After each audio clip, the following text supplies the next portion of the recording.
I froze when I felt his hand.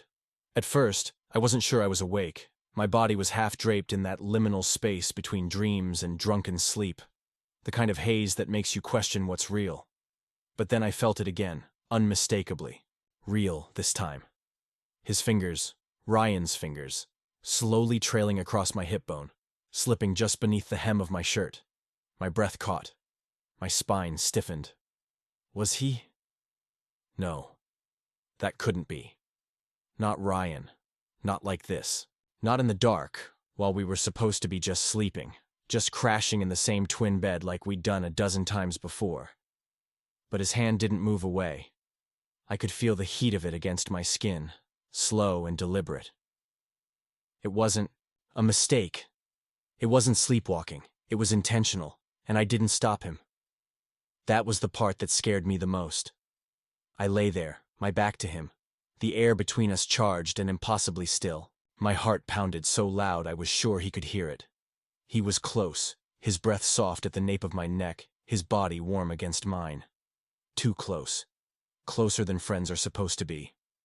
And yet, I didn't move. I didn't speak. I just let him touch me. His palm flattened against my stomach now, and I could feel the faintest tremble in his fingers. Like maybe he was scared too. Maybe he didn't know what he was doing, or maybe he knew exactly what he was doing but didn't know what it meant. That's when it hit me. The wave of confusion and longing, the kind I'd been burying for months under layers of jokes, sarcasm, and bro talk. The kind that shows up in dreams you never admit to having. I whispered, barely audible. Ryan. He didn't answer right away, just that silence. And then his voice, low and shaky, barely brushing against the air between us. I thought you wanted this. I didn't know what to say. My mouth went dry, did I? Was that what this was? All I knew was that something had changed. Permanently. Irreversibly. And no matter what came next, there would be no going back to before. It started with a pizza box and a sarcastic, nice socks. Orientation week at college was a blur of icebreakers, sweat, and forced smiles. I was lugging a half-empty box of pepperoni and mushroom across the common room when someone bumped into me. Hard, nearly knocking the whole thing out of my arms. Shit. Sorry, he said, steadying me with one hand and the pizza box with the other. Didn't see you there, man. I looked up, and there he was. Ryan McCall, tall, tanned, with a mop of brown hair that looked like it had never met a comb. He had this easy grin that made you feel like you'd known him for years, even if you'd just met. His hand was still on my shoulder when he glanced down. Are those flamingos? He asked, squinting. I blinked, then looked down at my socks. Yeah, I muttered. They were a gift. He laughed. Not the kind that made fun of me. The kind that sounded like he actually thought it was cool. You've got balls, man. That's bold. I don't remember what I said next. Probably something awkward. But I do remember how fast we clicked. By the end of that week, we'd traded phone numbers, inside jokes, and about 6 too many beers at the freshman mixer. He was my first real friend in college, the first one who felt easy to be around. Ryan was magnetic. The kind of guy people just gravitated toward. Girls loved him, guys envied him, and professors gave him extensions he didn't deserve. And yet, somehow, he always made me feel like I mattered in the room. Like I wasn't just some quiet, semi-closeted guy trying to disappear into the crowd. He made space for me. It wasn't long before we were inseparable. We'd play video games till 2 a.m., hit the gym together, crash in each other's rooms. He'd tell me things. About his dad, who left when he was 12. About his ex-girlfriend back home. About how he wasn't sure he even liked college, but was here because it beat staying in his hometown. I never told him about me. I mean, not the real me. Not the part of me that noticed the way his t-shirt clung to his back when he lifted weights. Not the part of me that sometimes watched him sleep on my floor and wondered what it would feel like to run a hand through his hair. Not the part that hated every time he flirted with a girl at a party, even though I had no right to. So I played my role. The best friend.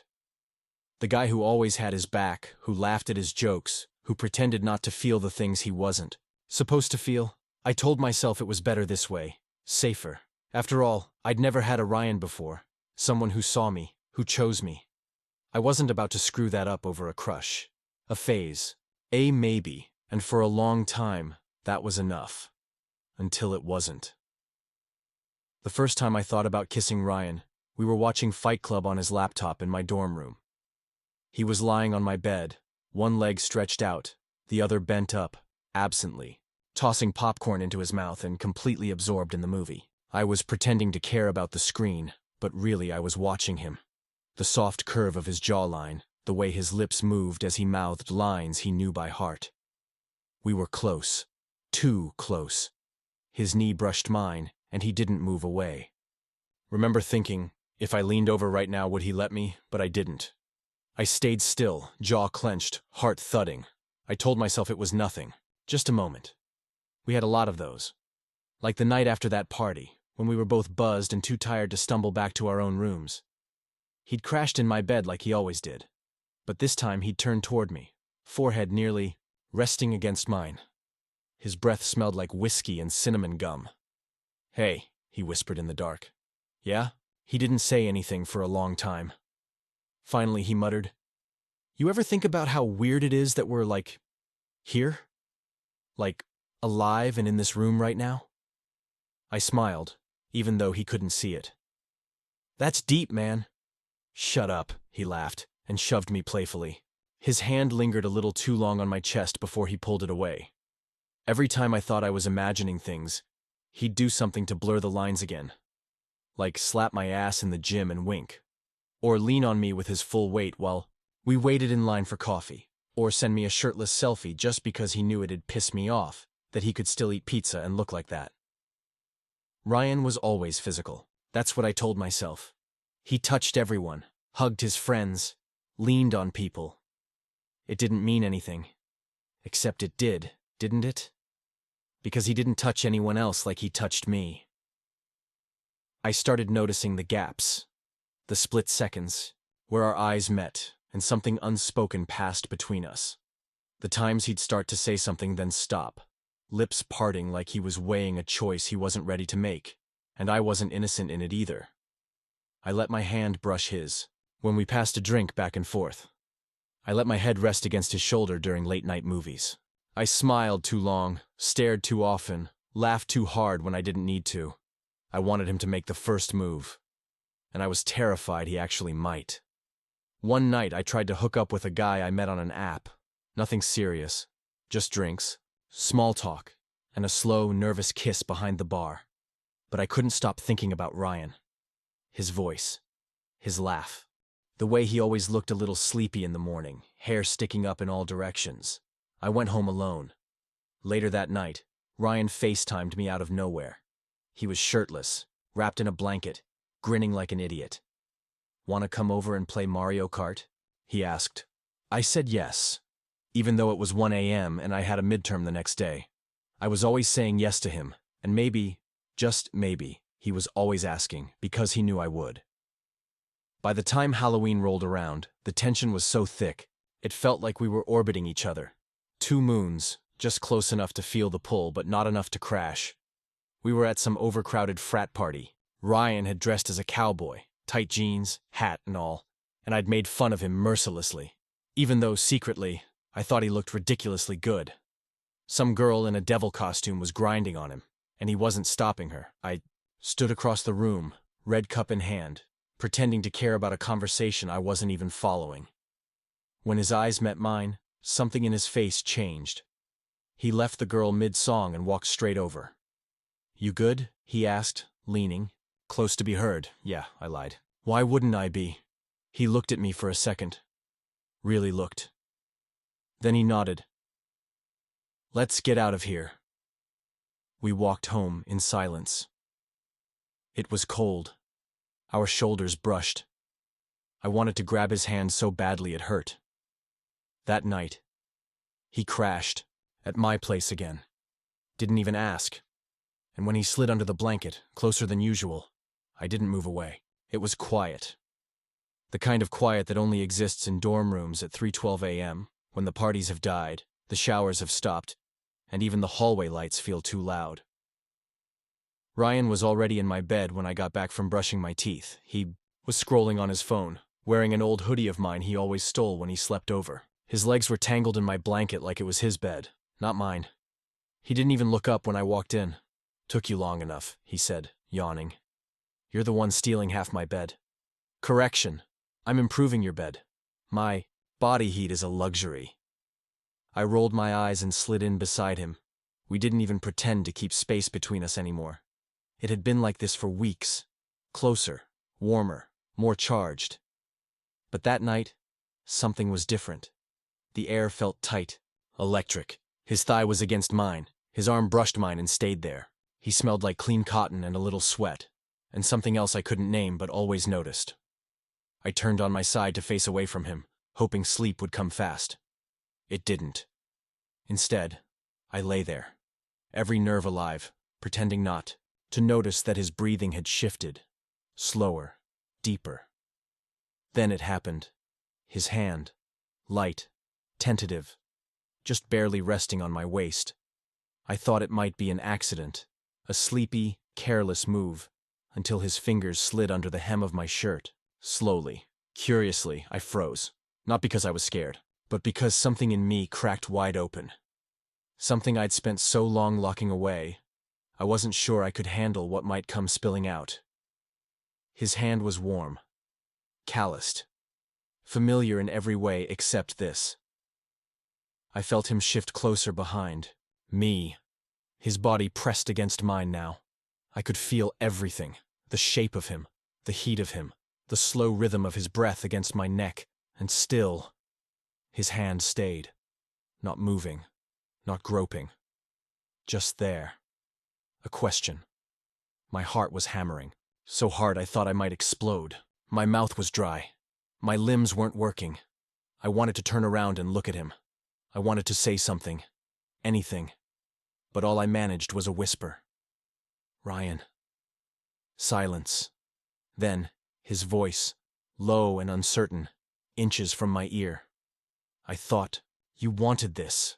There it was, the words that set the world on fire, because I did want this. God, I wanted it so badly, but not like this, not half in the dark, half a breath from denial.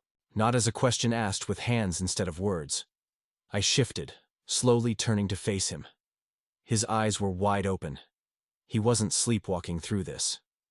He was watching me, studying every tiny reaction like it might decide the rest of his life. "Ryan," I said again, firmer this time. "You can't just—" "I know," he said, cutting me off. "I know, I didn't know how else to say it." To say what? He didn't answer right away. He looked away, swallowing hard. "That I think about you. All the time. That I haven't touched anyone else in months because I keep comparing them to you. That I lie here next to you and wonder if you can feel how insane it makes me." I couldn't breathe. I thought. He trailed off. "You looked at me. Like, I thought you wanted it too." "I do," I said, before I could stop myself. His eyes snapped back to mine. "But not like this," I added quietly. "Not when we're half asleep and scared to say it out loud." Something in his face broke. A flicker of shame, maybe, or regret. He pulled his hand back like it had burned him. "I'm sorry," he whispered. I reached out, gently taking his wrist before he could turn away completely. "Don't be. Just... next time, can we do it with the lights on?" He blinked, then smiled. This slow, crooked, nervous smile I'd never seen on him before. "Next time?" he asked. "Yeah," I said. "I think I want there to be a next time." We lay there for a long time after that, not touching, not talking, just breathing in the same small space, no longer pretending.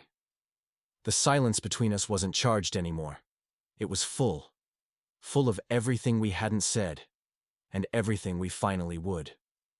The next morning, the sunlight felt too loud. It spilled in through the half-open blinds, painting thin gold lines across Ryan's hoodie, the same one he'd slept in, curled toward the wall, back to me. I lay still, barely breathing, afraid to move, afraid that last night might unravel like a dream if I did. For a second I let myself pretend nothing had changed, that we were just two friends who shared a bed because it was easier than explaining. anything else. But everything had changed, and we both knew it. I got up first, careful not to wake him, brushed my teeth, stared too long at my reflection in the mirror, trying to figure out what kind of person I was now.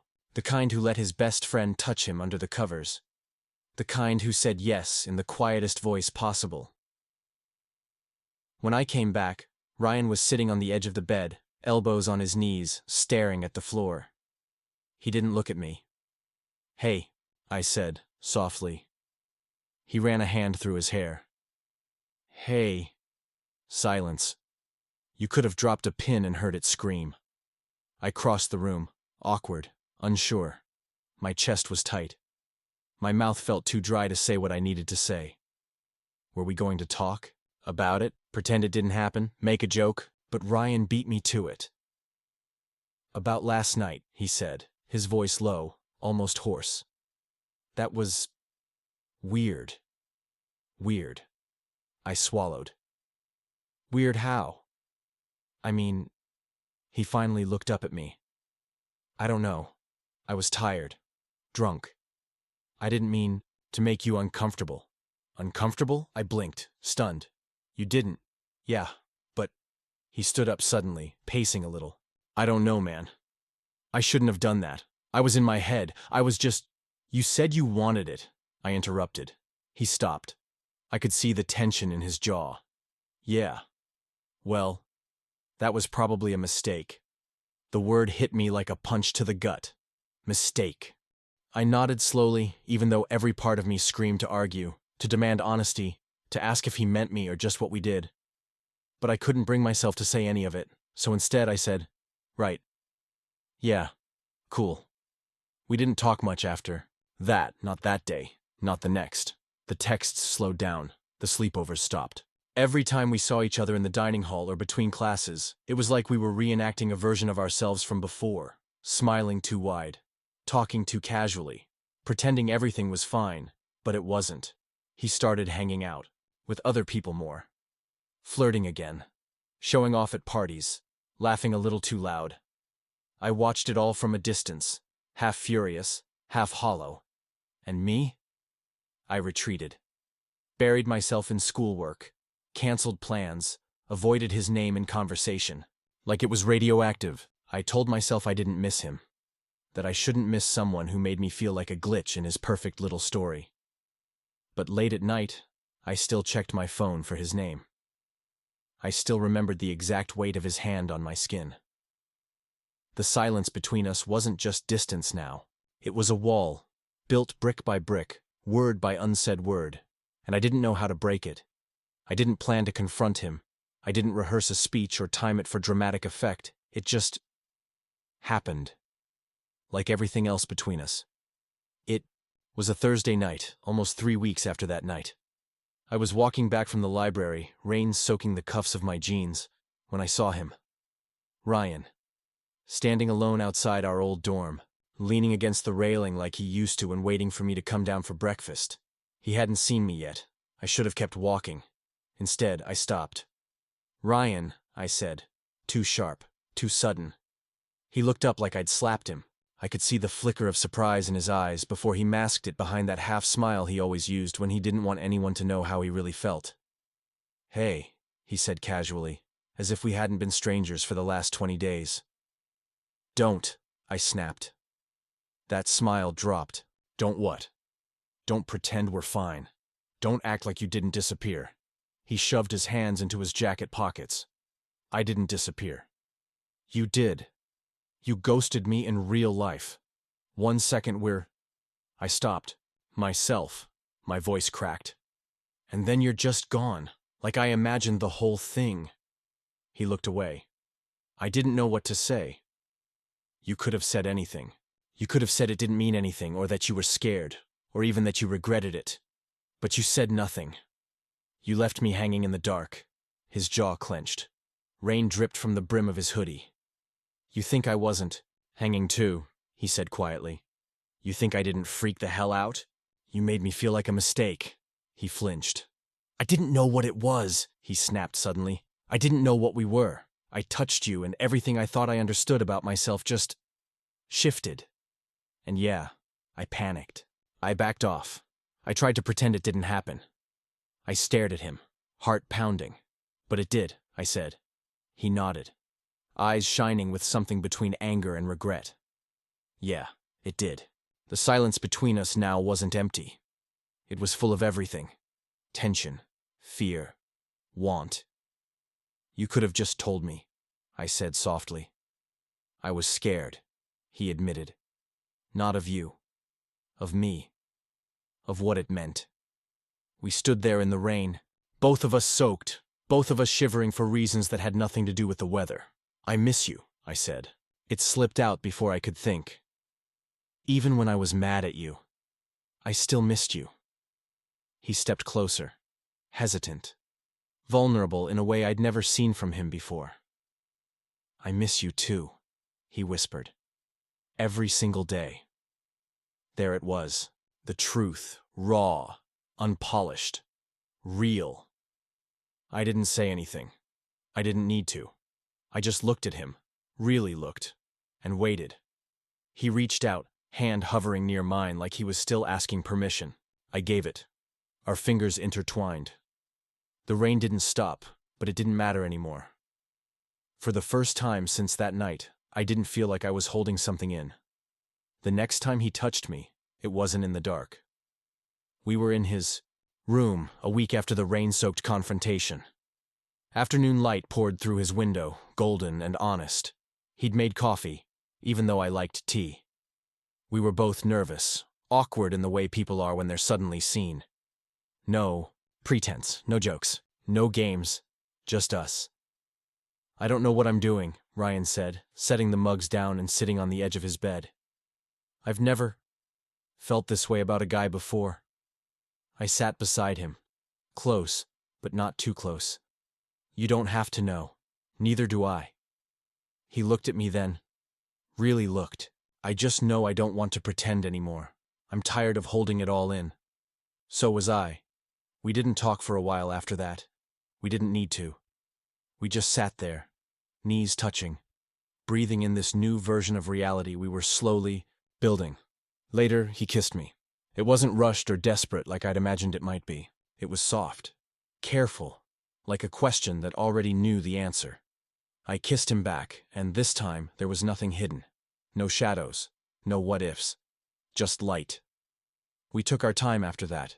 No declarations, no pressure, just small, real moments.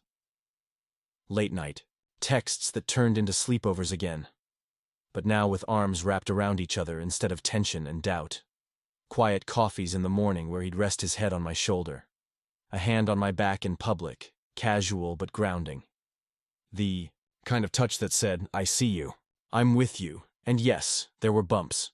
Moments where he flinched at labels. Days when I questioned what this even was. Nights when silence crept back in, threatening to turn us into who we used to be. But we talked. Really talked. That was the difference. He stopped hiding behind jokes. I stopped waiting for him to run. We started choosing each other, out loud. Sometimes I'd catch him looking at me with this expression I couldn't quite name. Like wonder, or fear, or maybe both. What? I'd ask. And he'd just shake his head, smile, and say, nothing. Just glad you didn't give up on me. I didn't say it then, but I never had. Even in the quiet, even in the storm, some part of me had always believed there was more waiting on the other side. Now I knew what it was. Not perfection, not a fairy tale. Just this, the beautiful, messy aftermath of a truth we'd both been too scared to say. I wanted him, and finally, he wanted me too.